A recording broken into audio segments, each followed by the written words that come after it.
నమస్తే. ఎలాంటి ఆలస్యం లేకుండా నేరుగా విషయంలోకి వెళ్ళిపోదాం. ఈ రోజు మనం ఒక అత్యంత విచిత్రమైన, కుతూహలాన్ని రేకెత్తించే డాక్యుమెంట్ను విశ్లేషించబోతున్నాం. సాధారణంగా ఒక ఆర్కైవ్ అనగానే మనకు వేలాది పత్రాలు, అంతులేని సమాచారం గుర్తుకొస్తాయి కదా. కాని ఈ రోజు మనం చూడబోయే మూలం ఆ నిర్వచనాలన్నింటినీ పూర్తిగా సవాలు చేస్తోంది. ఈ అద్భుతమైన, సంక్షిప్తమైన నిర్మాణాన్ని ఇప్పుడు మనం కలిసి పరిశీలిద్దాం. ఇదే సరిగ్గా గమనించండి. కేవలం పీబీకేఎస్ అంతే, ఇంకేమీ లేదు. మనం ఈరోజు చేయబోయే విశ్లేషణకు, మన ఆలోచనలకు మూలం ఇదే. ఒక్క క్షణం ఆగి ఈ సమాచారం ఎంత సంక్షిప్తంగా ఉందో గమనిద్దాం. ఈ 4 అక్షరాలు మాత్రమే మన ముందుంచబడిన మొత్తం సమాచారం. ఇంత తక్కువ డేటాలో ఎంతటి లోతైన అర్థం దాగి ఉందో మనం ఇప్పుడు అన్వేషించబోతున్నాం. ఈ విశ్లేషణలో మనం ముందుకు వెళ్లే మార్గం ఇలా ఉండబోతోంది. ముందుగా పీబీకేఎస్ ఆర్కైవ్ వెల్లడి, తర్వాత ఆ 4 అక్షరాల విశ్లేషణ, ఆపై సంక్షిప్తత యొక్క భారం, చివరగా అందులో చెప్పబడని విషయాలేమిటో చూద్దాం. మొదటి భాగం పీబీకేఎస్ ఆర్కైవ్ వెల్లడి.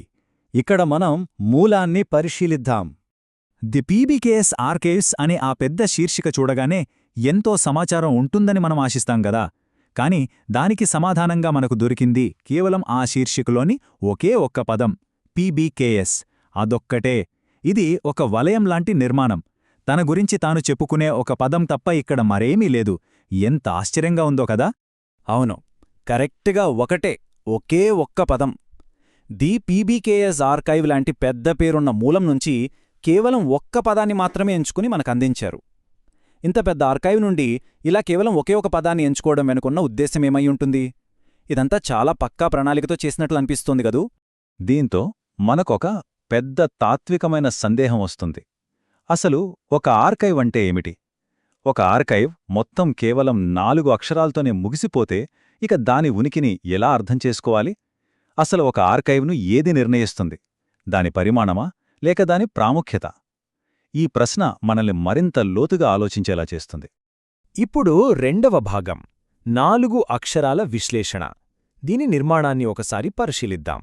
ఇక్కడ మనం గుర్తుపెట్టుకోవాల్సిన అసలైన సంఖ్య 4. అవును, మనకు అందించబడిన ఈ రహస్యమైన కంటెంట్లో ఉన్నవి సరిగ్గా 4 అక్షరాలు మాత్రమే. ఒక్కటి ఎక్కువ లేదు, ఒక్కటి తక్కువ లేదు. ఈ ఖచ్చితత్వమే దీనికో ప్రత్యేకమైన నిర్మాణాన్ని ఇస్తోంది.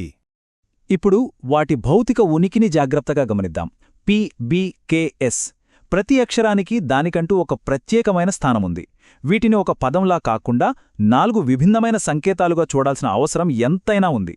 ప్రతి అక్షరం తనలో ఏదో ఒక లోతైన రహస్యాన్ని దాచుకున్నట్లుగా అనిపిస్తోంది కదా. ఎక్సెప్ట్ అనే పదానికి అసలు అర్థమేంటో ఒకసారి ఆలోచిద్దాం.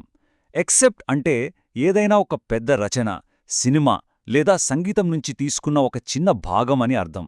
అంటే మనమిప్పుడు చూస్తున్న ఈ 4 అక్షరాలు మాత్రమే కాదు, మనం ఇంకా చూడని ఒక అతిపెద్ద పీబీకేఎస్ ఆర్కైవ్ ఎక్కడో ఉండి ఉంటుందని ఇది సూచిస్తోంది. మనం చూస్తున్నది అనంతమైన సముద్రంలో కేవలం ఒక నీటి బొట్టు మాత్రమే కావచ్చు. ఇక మూడో భాగం, సంక్షిప్తత యొక్క భారం. ఈ మినిమలిజం మనకు ఏం చెబుతోందో చూద్దాం. ఒక్కసారి ఆ అక్షరాల మధ్య ఉన్న నిశ్శబ్దాన్ని గమనించండి. నిజం చెప్పాలంటే ఇక్కడ ఉన్న సమాచారం కన్నా లేని సమాచారమే మనతో ఎక్కువగా మాట్లాడుతోంది. ఆ వదిలివేయబడిన శూన్యం ఒక చాలా బలమైన సందేశాన్నిస్తోంది. అక్షరాలు ఎంత చిన్నవిగా ఉంటే వాటి చుట్టూ అలుముకున్న ఆ నిశ్శబ్దం అంత తీవ్రంగా మారుతోంది. ఈ డాక్యుమెంట్ను ప్రాసెస్ చేసేటప్పుడు మన మెదడు ఎలా పనిచేస్తుందో ఒకసారి చూద్దాం. మొదటి దశ, ఆ గొప్ప శీర్షికను చూస్తాం. రెండవ దశ, ఆ చిన్న ఎక్సెర్ప్ట్ను చదువుతాం. మూడవ దశ, అంతే, శూన్యం. సమాచారం అంత త్వరగా అయిపోవడం మనల్ని నిజంగా విస్మయానికి గురిచేస్తుంది. ఇంత వేగంగా ముగిసిపోయే ఆర్కైవ్ బహుశా చరిత్రలో ఇదే తొలిసారి అయ్యుంటుంది. చివరిగా 4వ భాగం, చెప్పబడని విషయాలు. ఈ ఆర్కైవ్ వెనక ఉన్న రహస్యాన్ని అన్వేషిద్దాం. ఇంతకీ ఈ ఆర్కైవ్ దేన్ని దాచిపెడుతోంది? ఈ చిన్న భాగం వెనుక అసలు ఏముంది? ఇది ఏదైనా అత్యంత రహస్యమైన సమాచారమా, లేక ఎవరికీ అంతుచిక్కని కోడ్ భాష? ఈ 4 అక్షరాల వెనుక మనం చూడలేని ఆ అతి పెద్ద ప్రపంచం ఏమై ఉంటుంది? ఈ ప్రశ్నలు ఈ డాక్యుమెంట్ను ఇంకా లోతుగా విశ్లేషించేలా చేస్తున్నాయి. ఇక్కడ ఉన్న ప్రధానమైన వైరుధ్యాన్ని ఒక్కసారి చూద్దాం. ఆర్కైవ్ అనే పదం ఇచ్చే ఆ భారీ వాగ్దానం ఒకవైపుంటే, కేవలం పీబీకేఎస్ అని మాత్రమే ఉన్న ఎక్సెప్ట్ యొక్క వాస్తవికత మరోవైపుంది. ఈ రెండింటి మధ్య ఉన్న గ్యాప్ చాలా పెద్దది.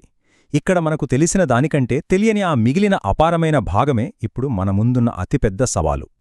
ఇక చివరగా ఒక లోతైన ఆలోచనతో ఈ విశ్లేషణను ముగిద్దాం.